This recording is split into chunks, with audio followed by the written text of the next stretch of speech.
नमस्कार, आदाब, सत श्री अकाल। आप सभी का स्वागत है अनकही बातों में। और आज के हमारे अतिथि है भगत सिंह जी। आज हम उनके बारे में वो बातें जानेंगे जो शायद ही कभी आपने सुनी हो। सबसे पहले शुरुआत करते हैं उनके प्यार से। अब प्यार शब्द सुनते ही कई लोगों के जहन में आएगा कि क्रांतिकारी के जीवन में प्यार कैसा, पर भगत सिंह जी के जीवन में प्यार था। वो खुद कहा करते थे कि लड़की के जीवन में होने से क्या फर्क पड़ता है, ये तो पराधीन भारत है जहाँ लड़की को गले लगाने का वक्त नहीं है। अगर अगला जन्म होता है तो वो मैं अपने प्रेमिका के बाहों में बिताना चाहूँगा, पर ये जन्म अपने मातृभूमि के नाम। उनके ही दोस्त राजगुरु कहा करते थे कि हमारी शक्लें ऐसी है कि हमारे तरफ कोई देखता भी नहीं, और इसे लड़कियों से बचाने में हमारी जान चली जाती है।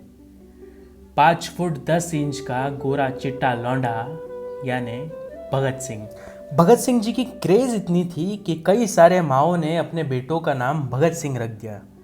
चेन्नई की माओं ने अपने बेटों का नाम भगत सिंह अय्यर तक रख दिया। उन्हें यह मालूम नहीं था कि सिंह एक सरनेम है। पर उनका प्यार यहाँ तक ही सीमित नहीं था। भगत सिंह चार्ली चैपलिन और ब्रेट कार्बो के बहुत बड़े फैन थे। भगत सिंह और राजगुरु को उस वक्त दिन के 4 आने मिलते थे। उसमें से भी एक वक्त का खाना स्किप करके ये पैसे बचाते थे और चार्ली चैपलिन की मूवी देखने जाते थे। इस बात पे पंडित आज़ाद बहुत नाराज भी होते थे। वो उन्हें कहते थे कि क्या इस 4 फुट के नौटंकीबाज को देख के तुम क्रांति लाना चाहते हो। ये तो थी उनके प्यार की बातें। अब हम जानते हैं उनके शहादत के बारे में। भगत सिंह जी ने अपने मौत का समय खुद तय किया था। उनका कहना था कि जहाँ पे मैं आज हूँ इसके आगे कुछ नहीं हो सकता, तो मैं जी के क्या करूँ। शहादत के लेके उनके कई सारे झगड़े हुए।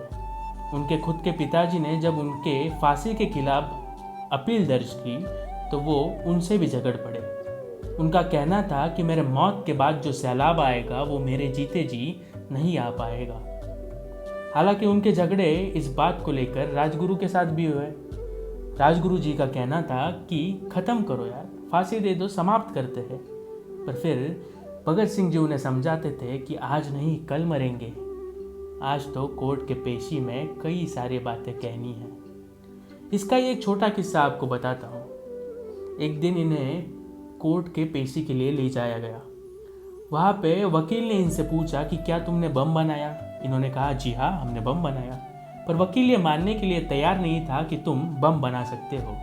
तो फिर इन्होंने उस बम बनाने की पूरी विधि बता दी, वो भी भरी अदालत में। पत्रकार बैठे थे। पत्रकारों ने वो कागज़ पे लिख लिए और दूसरे दिन के अखबार में ये सब छप के आया।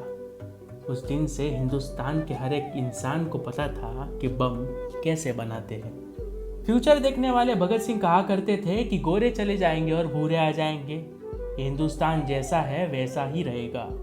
ये आज़ादी हमें जिस तरह से मिल रही है, अगर उसी तरह से मिली तो कुछ फर्क नहीं पड़ेगा। 23.5 साल उम्र का बंदा, जिस उम्र में हम हमारी शिक्षा भी पूरी नहीं कर पाते, उस उम्र में ऐसी बातें कह के गया जो आज के 70 साल के इंसान को भी समझ नहीं आती। इसलिए तो आज भी भगत सिंह हम युवाओं में जिंदा है।